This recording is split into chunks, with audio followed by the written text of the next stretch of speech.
The ice was a living thing. It clawed at Phalyra's cheeks, its invisible talons sinking deep into the thin fabric of her tunic.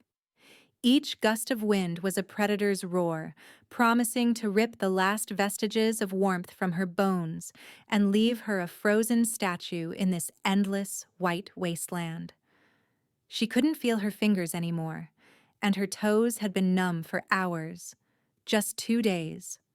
It had only been 2 days since the rejection, since she had been cast out of the Blackwood Packlands, but it felt like a lifetime of winter had descended upon her. Her wolf, a frail and shimmering ghost within her, whimpered. She was as pale as Phalyra's own skin, with fur the color of snow and eyes the color of blood. A curse. That's what they had always called her. An ill omen. A pale ghost born under a bad moon. Phalyra squeezed her eyes shut, the memory of Rovan's face twisting in disgust as sharp and cold as the sleet currently lashing her skin. I, Rovan of the Blackwood Pack, reject you, Phalyra, as my mate. His voice had boomed across the silent clearing, each word a physical blow. The pack had watched, their faces a mixture of pity, scorn, and relief. He was the future of their pack, a strong, vibrant beta soon to challenge for alpha. He couldn't be saddled with her, a flawed, weak albino omega. He had not just rejected her, he had condemned her. You are a blight on this pack, he'd spat, his dark eyes burning with contempt, a walking curse. Your weakness would poison my bloodline. You are nothing. The final word had echoed, sealing her fate. Nothing. The Alpha had decreed her exile immediately, citing pack unity. No one had spoken up for her. Not a single soul. They had simply watched as she was given a thin tunic, a stale loaf of bread, and a shove toward the northern border, into the heart of the coming blizzard. Now, the bread was long gone, and the cold was all that was left. Her only hope was a half-remembered story from her grandmother, a woman who had shown her the only kindness she had ever known. A story of an old trapper's cabin, deep in the disputed lands between territories. A place of refuge, forgotten by time. If she could find it. If it even existed. It was a fool's hope, a dying ember in the frozen cavern of her chest. But it was all she had. Was this what it felt like to break completely? She had always felt fragile, like a piece of spun glass. Throughout her childhood, she had been hidden away, a source of shame for her parents before a rogue attack had claimed them. After their deaths, she had become the pack's burden, fed scraps, given the worst chores, and endured the constant whispers and pointed fingers. The mate bond, when it had snapped into place between her and Rovan a week ago, had felt like a cruel joke from the moon goddess herself. For a fleeting moment, a tiny, stupid part of her had hoped he might see past her pale hair and skin, past her weak wolf, to the person beneath. That hope had been crushed into dust. Now, trudging through snow that reached her thighs, she felt less like spun glass and more like that dust, scattered and insignificant, about to be erased by the storm. Her legs trembled with each step, the muscles screaming in protest. She stumbled, falling face first into a snowdrift. The impact was soft, almost welcoming. It would be so easy to just lie here, to let the cold take her, to sleep, to finally be nothing. But the whimpering of her wolf, faint as it was, urged her on. Her grandmother's face swam in her memory, her kind eyes crinkling at the corners. You have a strong heart, my little moonbeam, she used to say, her fingers gently stroking Phalyra's white hair. That is a strength no alpha can command. A single hot tear escaped Phalyra's eye and froze instantly on her cheek, a tiny diamond of sorrow. For her grandmother, she would take one more step, and then another. The landscape was a blur of white on white. Trees were skeletal figures draped in shrouds of snow. There were no tracks, no signs of life. just the howling wind and the desperate, ragged sound of her own breathing. She was so tired, so profoundly weary of it all. The fight for survival felt pointless when there was nothing to survive for. No one was waiting for her. No one would even know she was gone. She was a ghost, just as Rovan had said. Another hour passed, or maybe it was a minute. Time had lost all meaning, stretching and compressing with the shrieking of the wind. Just as her knees began to buckle for what she knew would be the final time, she saw it. A dark shape against the oppressive white. A smudge of black, barely visible through the swirling snow. A roofline. A surge of adrenaline, cold and sharp, pierced through her exhaustion. The cabin. It had to be. It was real. Staggering, falling, crawling. She forced her body forward, her numb hands clawing at the snow. It was a derelict thing, listing to one side, its wood blackened by age and weather. But it was shelter. It was a chance. The door was swollen shut, but a section of the wall beside it had rotted through, leaving a gap just large enough for her to squeeze through. She collapsed onto the dusty floor inside, the sudden silence and stillness a shock after the roaring chaos of the storm. The air was frigid, but at least the wind couldn't reach her here. For a moment she just lay there gasping, her body shuddering uncontrollably. She had made it. She had survived the storm. The relief was so immense it was painful, a sob catching in her throat. Slowly, shakily, she pushed herself up, her eyes adjusting to the gloom. The cabin was a single room, empty save for a rusted iron stove in the corner and a pile of old rotting furs. And something else, in the darkest corner. Of the room, there was a shape, a massive form, unnaturally still.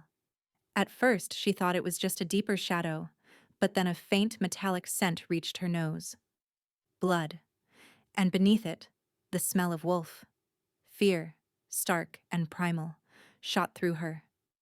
A rogue? Had she traded the slow death of the storm for a quicker, more violent end? She froze, every muscle tensed, ready to flee back into the blizzard. But the shape didn't move. It didn't stir. There was no low growl, no sound of breathing. Cautiously, her heart hammering against her ribs, she took a hesitant step closer. The scent of blood was stronger now, thick and cloying. As her eyes adjusted further, she could make out the details. It was a wolf. An enormous wolf, larger than any she had ever seen, even larger than her pack's alpha. Its fur, where it wasn't matted with dark, wet blood, was a startling pure white, just like hers, an albino. He was lying on his side, his breathing shallow and ragged. A deep, ugly gash ran along his flank, oozing blood onto the floorboards. Several other wounds marred his thick coat, and the acrid, sickening smell of silver hung heavy in the air around them. Silver-laced weapons. Someone had tried to kill this magnificent creature. He was dying. Every instinct screamed at her to run. A wolf this large, even wounded, was a threat. He could be delirious from the pain and the silver poisoning, could lash out. Saving herself was the only logical thing to do. She had fought so hard to get here, to find this tiny pocket of safety. She deserved to keep it for herself. But then the wolf let out a low, pained whine, a sound of such profound agony and loneliness that it echoed in the empty spaces of her own heart. She saw not a monster, but a kindred spirit. Another outcast, another creature bleeding out its life in the dark, alone. Her grandmother's words came back to her. You have a strong heart.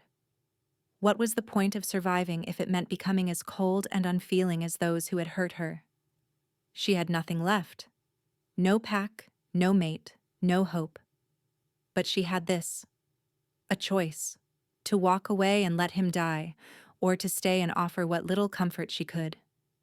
Her own life felt so worthless. Perhaps she could give its final moments some meaning by easing another's suffering. The decision settled over her, quiet and absolute. She wouldn't run. She took a deep breath, the air tasting of dust and blood, and moved toward the dying wolf. "It's okay," she whispered, her voice hoarse and shaky. "I'm not going to hurt you." The wolf's head twitched at the sound of her voice, and one eye, a slit of startling luminous silver, cracked open. It fixed on her, hazy with pain, but there was no aggression in it. Only a deep, soul-crushing weariness that she understood all too well. She knelt beside him, her frozen limbs protesting. The gash on his side was worse up close. It was deep, torn by claws, and the flesh around it was blackened, a telltale sign of potent silver poisoning. He needed the silver cleaned out, the wound stitched.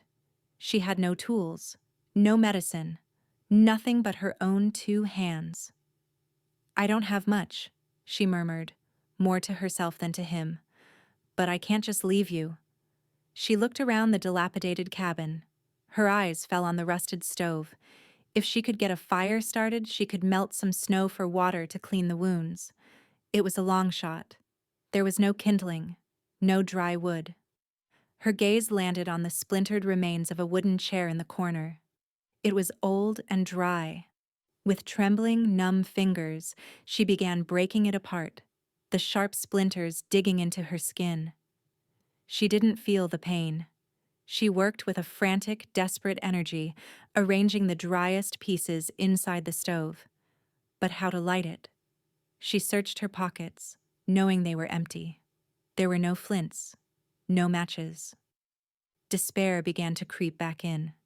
It was hopeless. He was going to die, and her grand gesture would amount to nothing. She slumped against the cold metal of the stove, her head bowed. Her own wolf stirred within her, a flicker of an idea passing between them. It was a wild, dangerous thought. Something only Omegas, with their strange, subtle connection to the pack's emotional core, were rumored to be able to do. A spark. Not of fire, but of life force, of spirit. It was a myth, a fairy tale told to Omega pups. But what else was there? She pressed her palm against the stove, right over the pile of wood splinters. She closed her eyes, shutting out the dying wolf, the cold, the hopelessness. She focused inward, searching for that tiny, flickering flame of her own spirit. The one her grandmother had called a strong heart.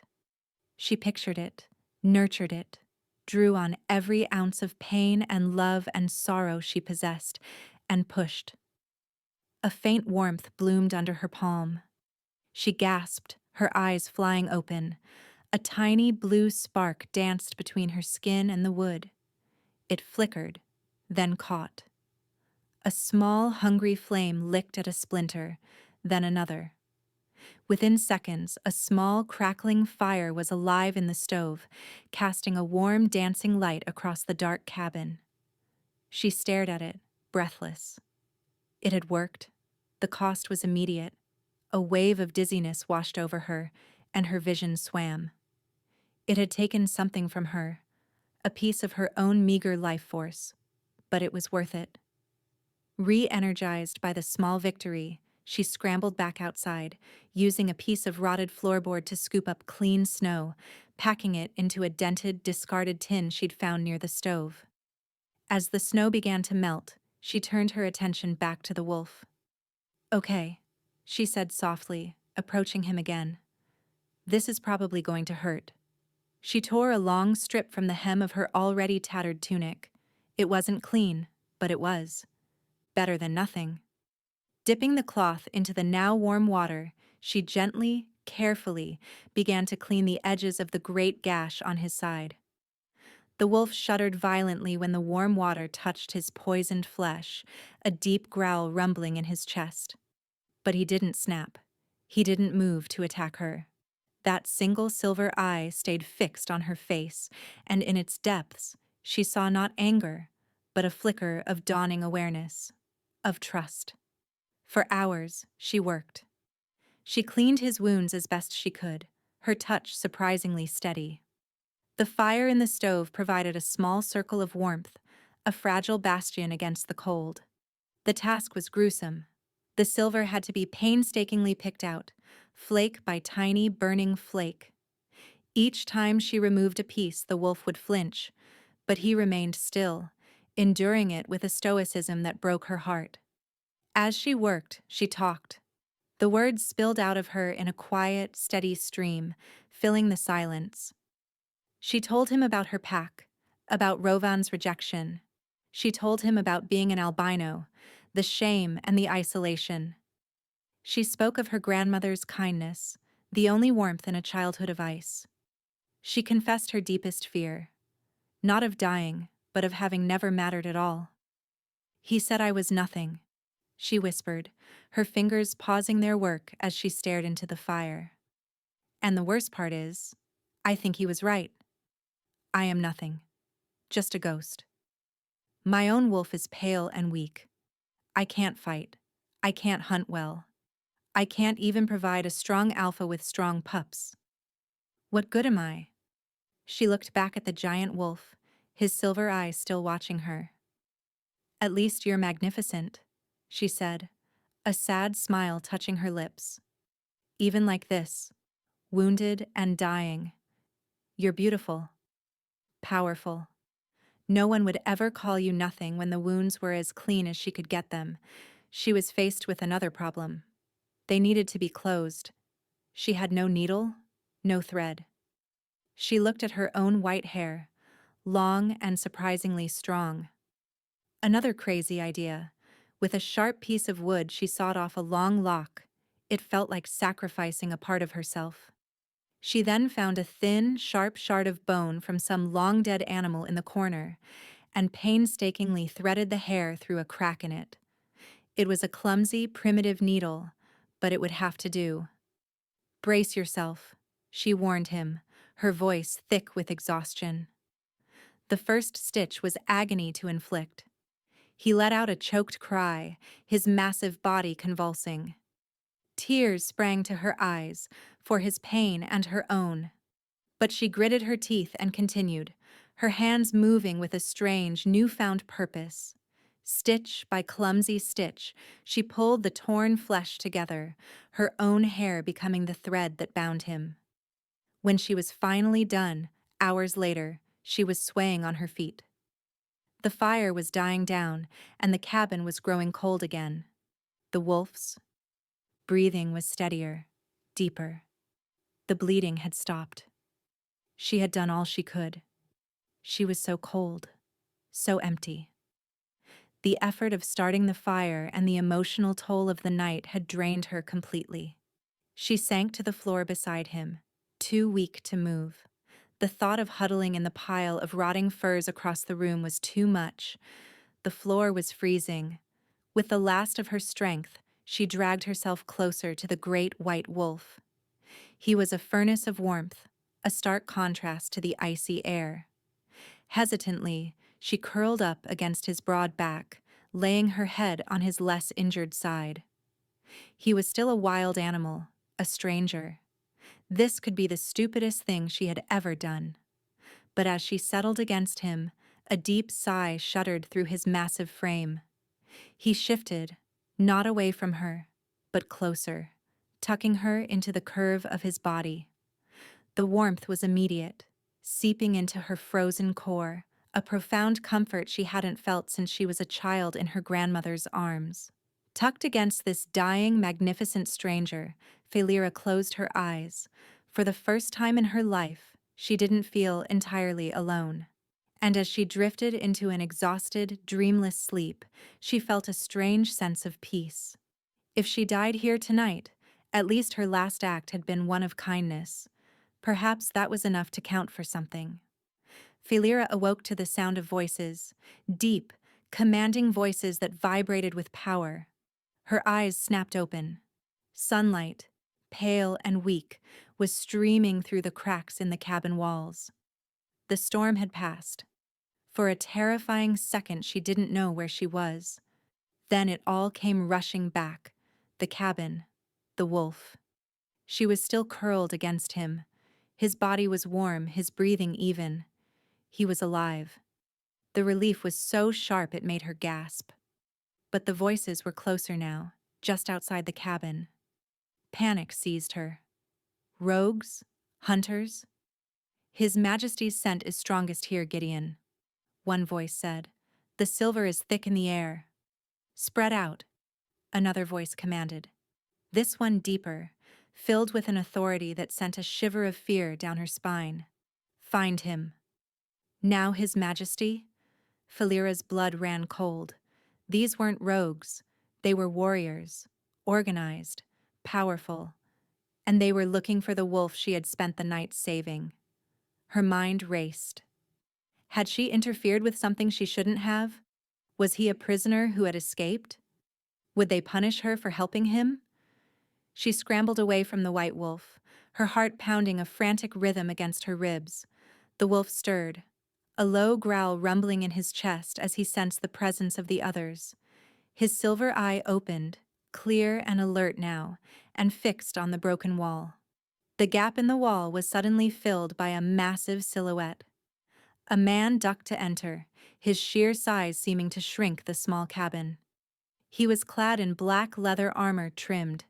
In silver, the crest of a snarling wolf's head emblazoned on his chest. His eyes, hard as flint, swept the room, landing first on the great white wolf and then on her. He was followed by two more warriors, equally imposing. Falira shrank back against the wall, making herself as small as possible. She was trapped. The lead warrior, the one called Gideon, let out a sharp breath, his gaze locked on the wounded wolf. Your Majesty, he breathed, his voice tight with shock and relief. He dropped to one knee. The other two immediately followed suit. Your Majesty? The words didn't compute. Falira stared from the kneeling warriors to the white wolf, her mind reeling. The wolf pushed himself up, his movements stiff with pain. He was unsteady on his feet, but he stood, his head held high, radiating an aura of pure, undiluted power that dwarfed even that of the warriors. And then, the air in the cabin shimmered. It thickened, crackling with an energy that made the hairs on her arms stand up. The white wolf's form began to blur, to shift. Bones cracked and reformed, fur receded, and limbs elongated. Falira watched, her eyes wide with terror and awe as the magnificent animal melted away, replaced by a man. He stood where the wolf had been, naked and splattered with dried blood, yet utterly regal. He was tall, impossibly so, with a body carved from marble, all lean muscle and corded strength. His skin, like his wolf's fur, was a flawless, milky white. His hair was a cascade of pure white silk that fell to his shoulders. He turned his head, and his eyes met hers. They were the same eyes as the wolf. Not red, like hers, but a brilliant, piercing silver, like twin moons. He was an albino, just like her. King Theron, Gideon said, his head still bowed. We feared the worst. The assassins? They are dealt with. The man, the king, said. His voice was a deep, resonant baritone, the same voice she had heard giving orders outside, but now it held a different quality. A quiet power that commanded absolute attention. He looked down at his side, at the crude stitches of her own white hair holding his flesh together. He touched them gently, a strange expression on his face. Then his silver eyes lifted and found hers again. He took a step toward her. Falira flinched, pressing herself harder against the wall. This was a king, and she had touched him, tended to him like some common stray. The enormity of her transgression struck her like a physical blow. They would kill her for this. You, he said, his voice soft, yet it carried across the small room. His gaze was intense, searching. You did this? You saved me? Falira couldn't speak. She could only nod, her body trembling uncontrollably. She was an outcast Omega, a nothing. She had just performed amateur surgery on the most powerful wolf on the continent, King Theron, the legendary Shadow Wolf King, ruler of the vast northern territories. Her life was forfeit. Gideon, the warrior, rose to his feet, his gaze finally falling on her properly. He scowled. "A stray Omega, Your Majesty? What is she doing here?" He took a menacing step toward her. "Did she have something to do with the attack?" "Stand down, Gideon," Theron commanded without taking his eyes off Phalyra. At his quiet words, the massive warrior froze instantly, his expression chastened. Theron took another step closer. He was so close now she could feel the heat radiating from his body. She could see the fine lines of exhaustion around his incredible eyes. He studied her face, his gaze lingering on her white hair, her pale skin, her crimson eyes. She braced herself for the disgust, the revulsion she had seen 1,000 times before. But it never came. Instead, his expression softened, a look of profound wonder dawning on his face. And then it happened. A jolt, sharp and electric, shot through her, originating from the point where his gaze met hers. It was like lightning striking her soul, a torrent of warmth and light, and a feeling so intense it stole her breath. It was 1,000 times stronger than the faint flicker she had felt with Rovan. This was a tidal wave, a supernova. It was the mate bond, slamming into place with the force of a divine decree. Theron inhaled sharply, his silver eyes widening. A slow smile spread across his face, a smile of such dazzling relief and joy that it transformed his regal features into something breathtakingly beautiful. "Mine," he breathed, the word a sacred vow. Phalyra's world tilted on its axis. Number. No, it couldn't be. Her mind screamed in denial. This was a hallucination, a fever dream brought on by cold and starvation. The moon goddess could not be this cruel. To give her a true mate, only for him to be a king, a god among wolves? To give her this impossible hope only to have it snatched away when he realized what she truly was? "No," she whispered, the word barely audible. She shook her head, tears of panic and disbelief welling in her eyes. "No, you don't understand.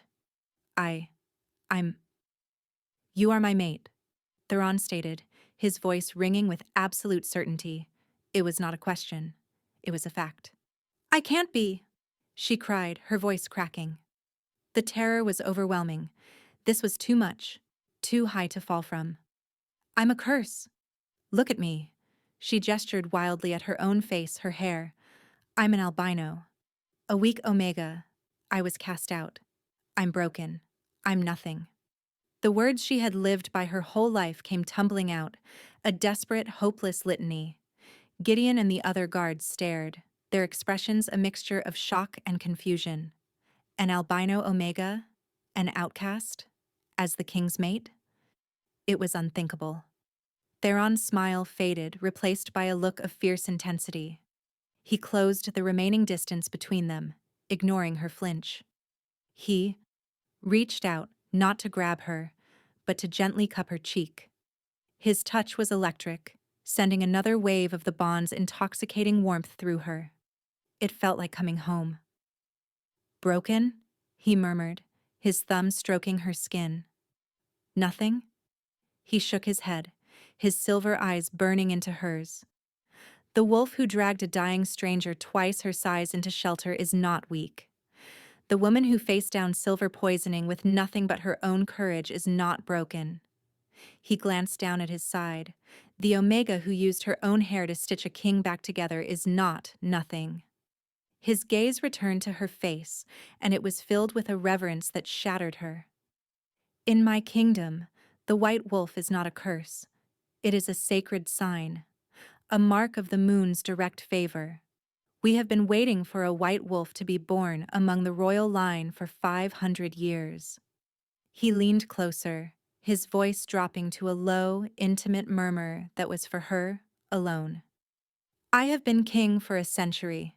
I have searched every pack, met every alpha's daughter.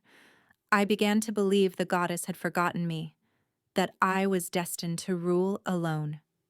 He paused, his silver eyes glowing with emotion. She did not forget. She was merely hiding my greatest treasure where a fool would not find her. My Luna, my Queen Luna, Queen. The words were alien. They didn't belong to her. She was Phalyra, the ghost, the curse. But the conviction in his voice, the raw adoration in his eyes, was a truth so powerful it defied a lifetime of lies. Before she could process any of it, he straightened up, turning to face his men. One of the guards quickly draped a thick, fur-lined cloak over the king's shoulders. Theron pulled it around himself, then turned his commanding gaze back to his beta. "Gideon," he said, his voice once again ringing with royal authority. "This is Phalyra. She is my fated mate. Your Luna Queen." He looked back at Phalyra, who was still pressed against the wall, trembling like a leaf in a storm. He offered her a small, reassuring smile. "She saved my life. You will show her the same respect you show me. All of you." Gideon's jaw was tight, his eyes wide with disbelief.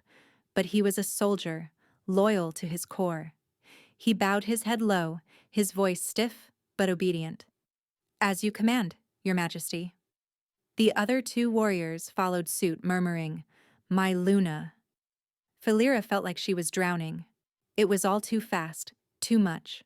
Just yesterday she had been freezing to death, a worthless outcast.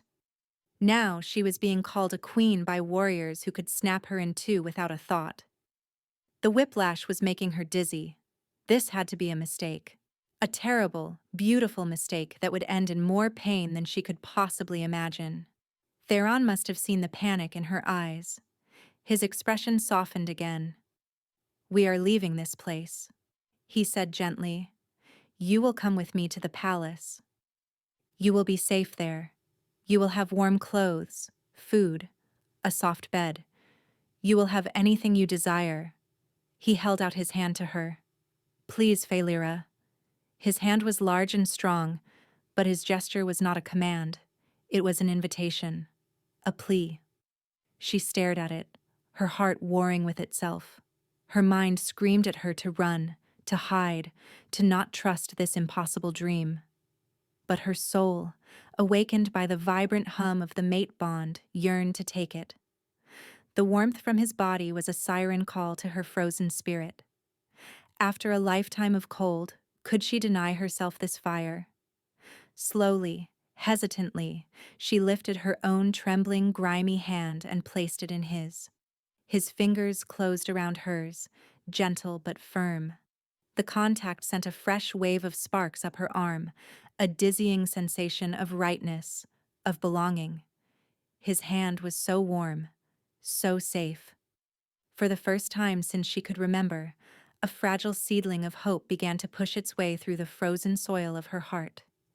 Maybe this wasn't a mistake after all. The journey to the Shadow Wolf Palace was a blur. King Theron, despite his still healing wounds, refused to be carried. He walked, holding Phalyra's hand the entire way, his powerful presence a silent shield against the shocked and curious stares of his warriors. He had given her his own thick cloak, wrapping it around her small frame. It smelled of pine, winter, and a raw power that was uniquely him. The scent was intoxicating, a balm to her frayed nerves. The palace itself was not a building, but a city carved into the heart of a mountain. Towers of dark, gleaming stone reached for the sky, connected by elegant bridges that spanned dizzying chasms. Waterfalls cascaded down the mountainside, freezing into fantastical sculptures of ice. It was beautiful and intimidating, a fortress of unimaginable power. As they entered the main gates, guards in black and silver armor snapped to attention, their mailed fists striking their chests in a resounding salute. Their gazes were disciplined, but Phalyra could feel their curiosity as they took in her ragged appearance, her small hand held firmly in their king's. She instinctively tried to pull her hand away, to shrink into the shadows, but Theron's grip tightened reassuringly. "Keep your head high, my Luna," he murmured, his voice for her ears alone. "You belong here more than any of them." She was immediately whisked away by a team of female attendants, their faces polite but unreadable. They led her to a vast chamber with a sunken bathing pool filled with steaming, fragrant water. They helped her out of her filthy tunic and Theron's heavy cloak, their hands gentle but impersonal. Phalyra stood exposed and shivering, her pale, thin body covered in bruises and scratches, her crimson eyes wide with apprehension. She felt like a stray cat brought into a showroom, utterly out of place. But there were no sneers, no whispers. They bathed her with a quiet efficiency, washing the grime from her skin and the blood from her hair. They treated her with a detached reverence that was almost more unnerving than open hostility. When she was clean, they wrapped her in a robe of impossibly soft fleece and led her to an adjoining room. The room was larger than the entire cabin she had grown up in. A massive bed piled high with furs and silk pillows dominated one wall. A fire roared in a marble hearth, casting a warm glow over everything. Wardrobes stood open, filled with gowns and tunics in rich velvets and soft wools, all in shades of white, silver, and pale blue. "His Majesty had these prepared," one of the attendants said softly. "He said these colors would suit the new Luna." Phalyra touched the sleeve of a silver velvet gown. The fabric was softer than anything she had ever felt. It was all too much. The luxury, the deference, the title of Luna. It felt like a costume she was being forced to wear, a role she didn't know how to play. The fear of failure, of being found wanting and cast out again, was a cold knot in her stomach. Later, dressed in a simple but elegant white wool dress, she was led to a private dining hall. Theron was already there, seated at a long, polished table laden with food. He had also bathed and changed. He wore simple black trousers and a loose white tunic that did little to hide the powerful muscles of his chest and arms. His long white hair was damp, and in the soft light of the candles, his silver eyes seemed to glow. He looked every bit the mythical king from the stories. He stood as she entered, a real smile warming his features. "Phalyra, you look radiant." He pulled out a chair for her, an act of chivalry so unexpected it made her blush. The meal was a quiet affair. Phalyra was too nervous to eat much, though the food smelled divine. She kept waiting for the other shoe to drop, for him to look at her more closely and see the flaw, the weakness, the reason she was unworthy. Theron seemed to sense her unease. He didn't press her to eat or talk. Instead, he spoke quietly about his kingdom, about the valley they overlooked from the window, about the ancient history of his people. He asked her nothing about her past, as if he understood that the wounds were still too raw. His patience was a gift, a gentle space for her to simply breathe. "I know this is overwhelming," he said finally, his silver eyes meeting hers across the table. "I do not expect you to become a queen overnight. I do not expect anything from you but a chance." "A chance for what?" she whispered. "To prove to you that what you feel is real," he answered, his voice earnest. "To show you that you are not broken and you are not a curse. To earn the trust of the woman who saved my life." His sincerity was a powerful current, pulling her in. But the undertow of her past was just as strong. The voices of her tormentors were loud in her memory. Worthless, ghost, nothing. Over the next few days, Theron was true to his word. He gave her space, but he was a constant, reassuring presence. He took her for walks in the palace's vast indoor gardens, where strange, luminous flowers bloomed under the mountain. He showed her the royal library, a cavernous hall filled with thousands of scrolls and books, its air thick with the scent of old paper and knowledge. He would read to her, his deep voice weaving tales of ancient heroes and magic. During these moments, Felira felt the ice around her heart begin to thaw.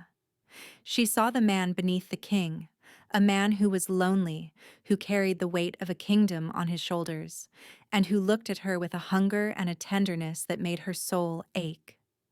The mate bond between them was a constant humming warmth, a silent conversation that grew stronger each day. She found herself smiling, a genuine, unforced smile. She even laughed once, a sound so unfamiliar it startled her. But her past was a persistent shadow. Not everyone in the palace was as welcoming as the king. The staff were respectful to her face, but she caught their whispers when they thought she couldn't hear. The white ghost. An Omega Luna? What was the king thinking? The most open hostility came from the head cook, a large, sour-faced woman named Magra. When Felira had tentatively entered the kitchens one morning, curious about the source of the wonderful smells, Magra had sneered at her openly. "We don't allow strays in the royal kitchens," the cook had said, her arms crossed over her ample chest. "This is a place of work, not a charity house for Omegas." The way she said the word was an insult, laden with disgust. Felira had frozen, the old shame washing over her.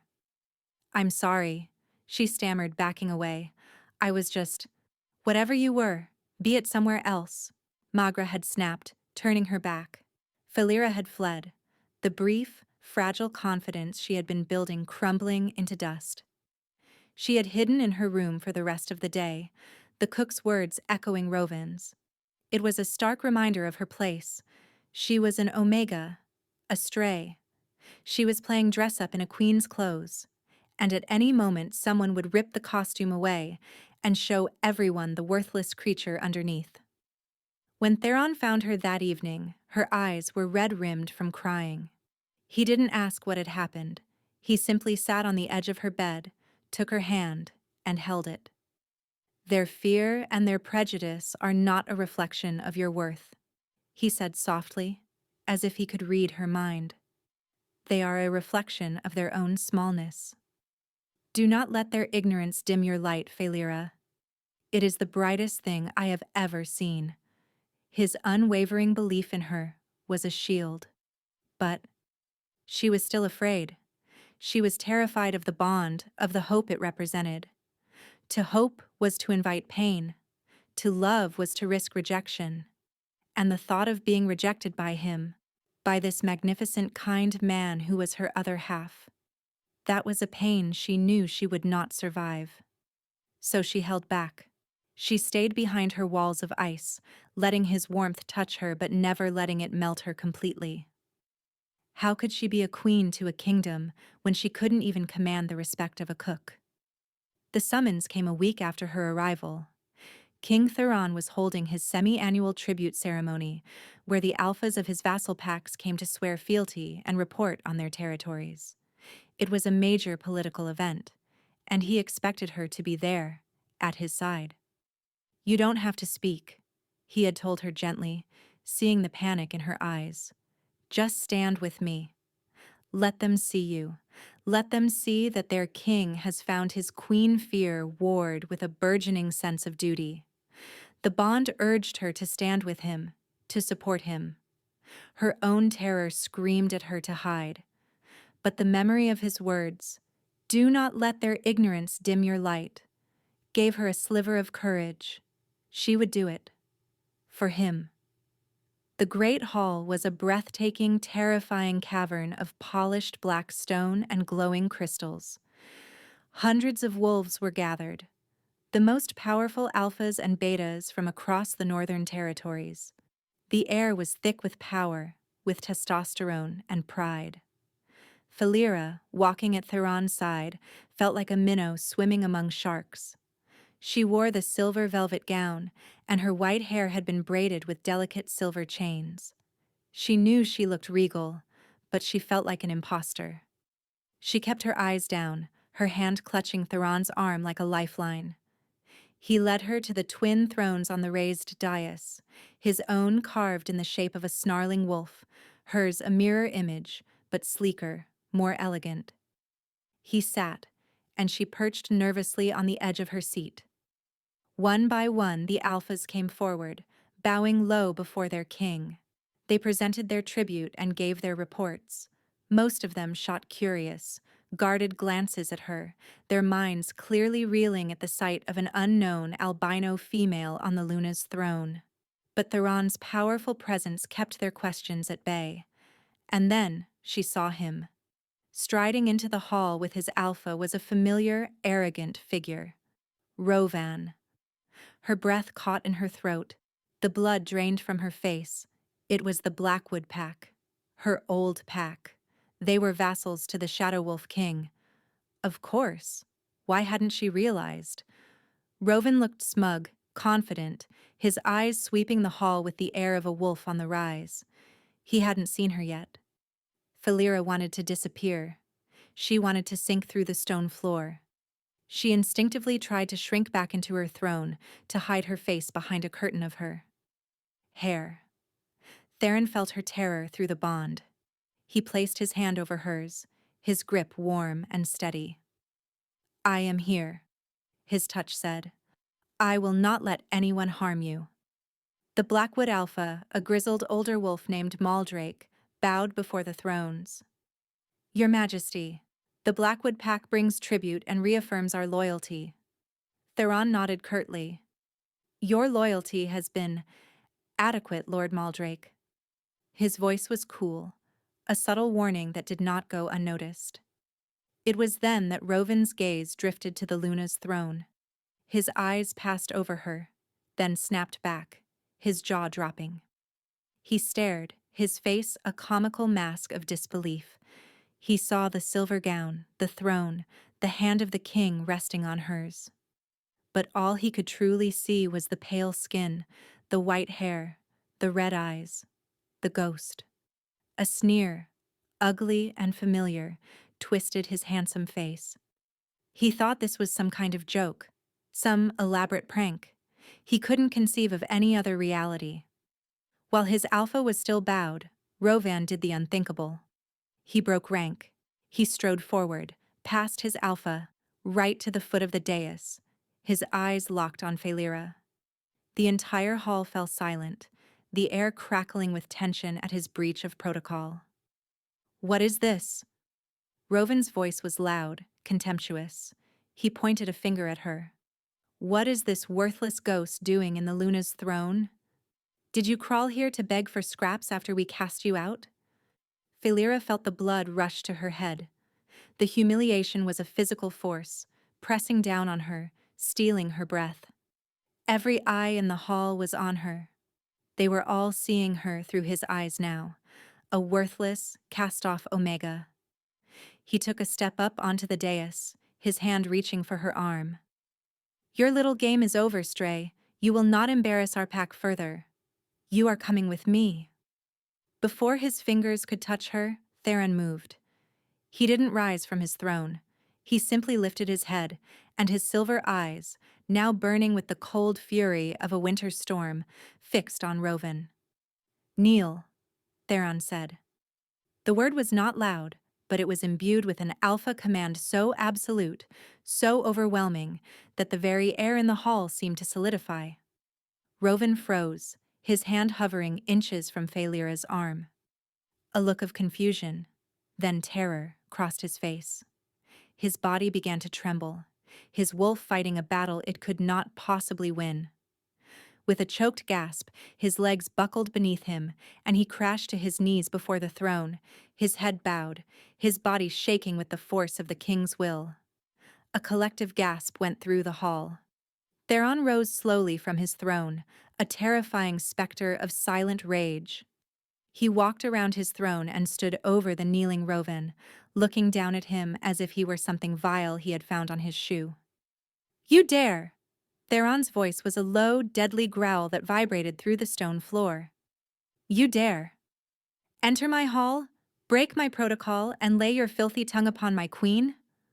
My queen. The words rang through the silent hall like a thunderclap. Rovan's head snapped up, his face pale with dawning horror.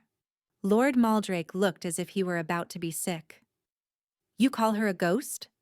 Theron continued, his voice dripping with venom. You call her worthless? You, a short-sighted, arrogant pup who cannot see the sun for the brightness of his own pathetic ambition. You had a treasure in your grasp, a gift from the goddess herself, a soul so pure and a heart so strong that she faced death to save her king. He gestured to Phaelira, who sat frozen on her throne, tears streaming silently down her face. But these were not tears of shame. They were tears of shock, of relief, of a vindication so profound it was physically painful. This is Phaelira, your Luna Queen, Theron boomed, his voice reaching every corner of the hall. The woman you cast out into a blizzard to die. She is my mate, my other half. Her worth is greater than you and your entire bloodline could comprehend in 1,000 lifetimes. He leaned down, his face inches from Rovan's. You called her nothing. But it is you who are nothing. You are a fool. A blind, pathetic fool. And your insult to my queen will not go unanswered. He straightened up, his gaze sweeping over the terrified Blackwood Alpha. Lord Maldrake, your pack is on probation. This thing, he gestured to the trembling Rovan, will be stripped of his rank and his name. He will serve as the lowest Omega in your pack for the rest of his miserable life. Every day, he will be reminded of the jewel he threw away. Is that understood? Lord Maldrake bowed so low his forehead nearly touched the floor. Yes, Your Majesty. Forgive us. Forgive my pack's blindness.